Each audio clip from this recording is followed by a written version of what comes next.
I only believe in one conspiracy theory, and it's not the one you're thinking of. It's not a fake moon landing. You don't need to play a Beatles album backwards.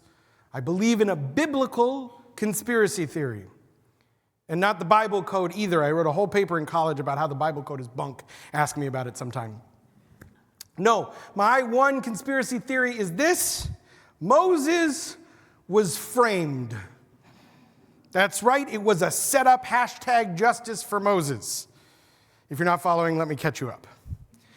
This week we begin the book of Deuteronomy, in which Moses retells some of the important moments of the Israelites wandering in the desert.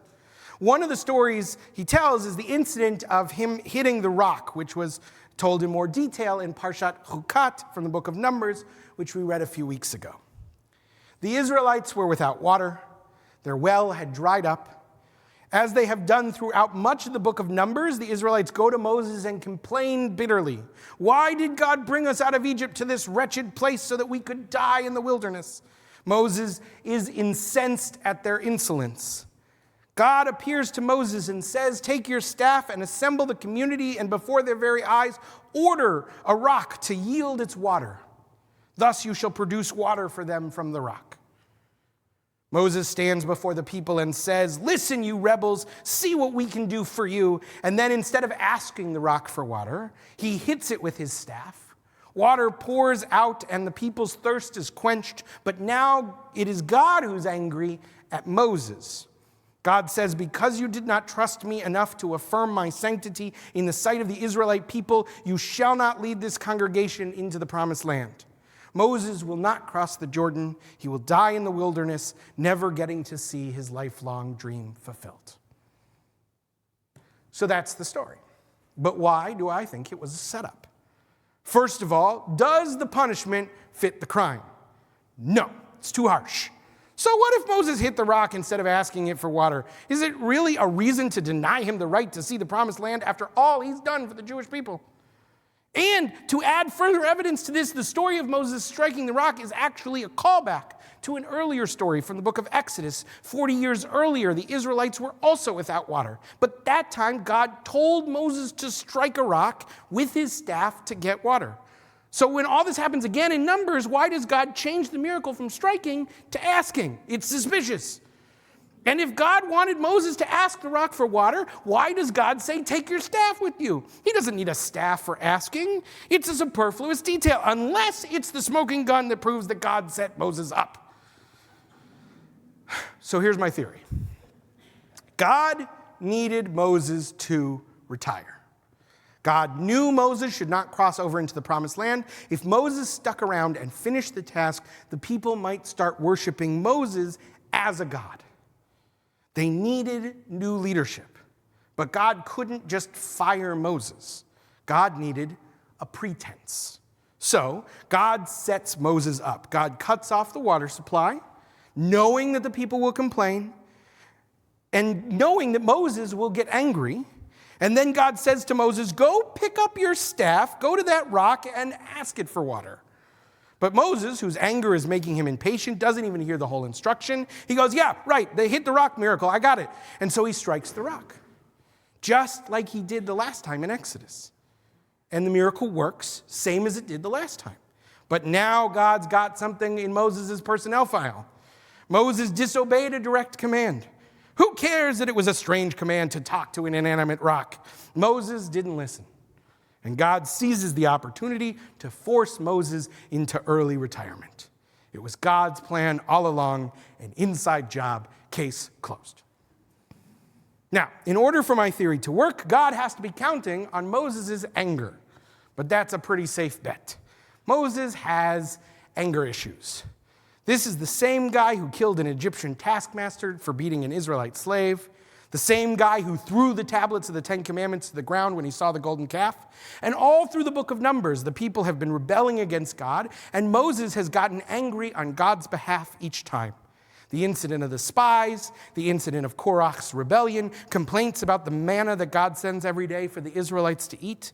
God knew that Moses was on his last nerve. Of course Moses was going to get angry. Maybe that's even why God wants Moses out. Anger is a dangerous trait. Like Moses, when we are angry, we act rashly. In the Talmud, Reish Lakish says, any person who becomes angry, if he is a Torah scholar, his wisdom departs from him, and if he is a prophet, his prophecy departs. Moses' inability to control his anger was the weakness that God exploited. In the digital age, we know something about the exploitation of anger.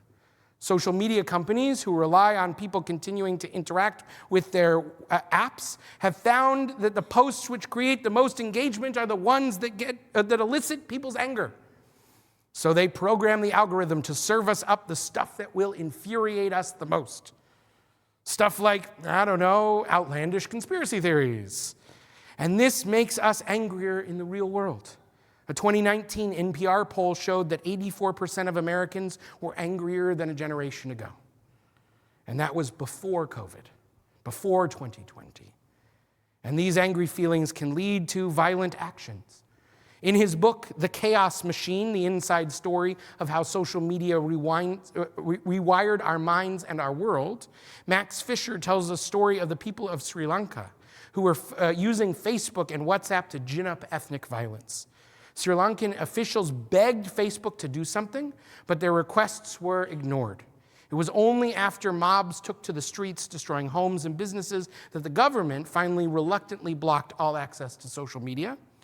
Fisher writes, almost immediately, the violence stopped. Without Facebook or WhatsApp driving them, the mobs simply went home. When you turn off the anger at its source, you turn off the violence. Maimonides said basically the same thing in the 12th century. Normally, he was a big proponent of balance, of a golden mean. Balance humility with self-confidence. Balance justice with mercy. But he said there were some things that could not be balanced, and chief among them was anger. He writes, one should teach themselves not to get angry even over a matter which befits anger. But that's an odd turn of phrase. Even over a matter which befits anger, because it implies that there are some times when anger is justified. What about anger over injustice? Should I not be angry about corporations that continue to contribute to climate change? Should I not be angry about the curtailing of civil rights or bodily autonomy? Should I not be angry about growing inequality or threats to democracy? Do I really have to root out all my anger like Maimonides teaches, even as he acknowledges that some situations require it? Rabbi Abraham Joshua Heschel writes that anger is like fire. It may be a blessing as well as a fatal thing. Reprehensible when associated with malice, morally necessary as resistance to malice. Both alternatives, he writes, are fraught with danger. Anger's complete suppression, even in the face of evil, may amount to surrender or capitulation, while its unrestrained drive may end in disaster. So how do we strike this balance? How do we cultivate a productive anger and not one that is explosive and destructive? The first key, according to the Jewish tradition, is slowing down. We don't pray to not be angry. We pray to be erech apayim, slow to anger. Proverbs says, better to be slow to anger than mighty. The key is that we wait a minute, take a breath, and consider why we're getting angry. The 13th century Rabbi Jonah Garandi advises, weigh in the scales of your intellect if this thing is fit to get angry about. And if you find any argument to remove your anger, use it and negate it. But if it is a thing that is fit to be angry about regardless, then you can allow yourself to be angry. Rabbi Sarah Weissman puts an even finer point on it, writing, when we see cruelty, corruption, dishonesty, and so on, then we are not just allowed to get angry, but we are obligated to get angry. When we stop being angry at injustice is when we stop being moral beings. Imagine how many online or real-world fights could be avoided if before we liked, replied, retweeted in anger, we put our phone down, took a breath, and asked ourselves, is this worth being angry about? And how do we know if something is worth being angry about? Heschel says that righteous anger is intimately tied to love. We should ask, is my anger motivated by love? If it's motivated by hatred, frustration, arrogance, Elon Musk, we work to quiet those angry voices. But if it is motivated by love, love for the people we care about, love for humanity, love for the world, then it is an anger worth listening to. This is how we judge the righteousness of our anger.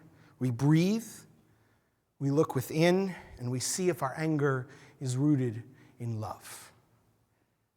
Let us return to the story of Moses and the rock with this new rubric for anger. Was Moses' anger justified? Our story begins with the simple words, V'lo haya mayim le'edah. The community was without water. Their complaint with God was just. All of their rebellions up till now have lacked justification. The golden calf, complaints about the manna, Korach's rebellion, these were all meritless uprisings against God. And Moses gets angry in those incidents on God's behalf as an act of love for God. But now the people's complaint is real. It's the desert, and they are parched. We know that they are right because God moves swiftly to address their complaint. God's not angry, only Moses is. If he had been angry on behalf of the people, that might have been justified, but he is angry with them. He calls them, you rebels, and this is why he loses the promised land, not because of his anger, but because he had the wrong anger. Even in this final test, God gave Moses a choice. If you are going to get angry, then get angry for the right reasons. Get angry for this people that you love. But Moses is too tired. He's been through too much. He does not pause. He cannot inquire into his anger. He cannot see through his anger to love. And that is when he loses his role as their leader. We are living in angry times. There is plenty to be angry about. But our anger is also being weaponized against our neighbors. So we need tools to see through the anger. And Judaism gives us those tools in the form of two relatively easy steps. One, take a breath. Pause before you respond. And two, look within. Ask yourself, what is the cause of my anger? Is my anger rooted in love? The Hasidic Rabbi Simcha of Koretz said, long ago, I conquered my anger and placed it in my pocket. This way, I don't allow it to consume me, but if I need it, I take it out. In the months ahead, months which I fear will only see increased anger, may we learn to follow Reb Simcha's ways. May we conquer our anger. And when our anger is needed most, may it be righteous and may it be rooted in love. Shabbat Shalom.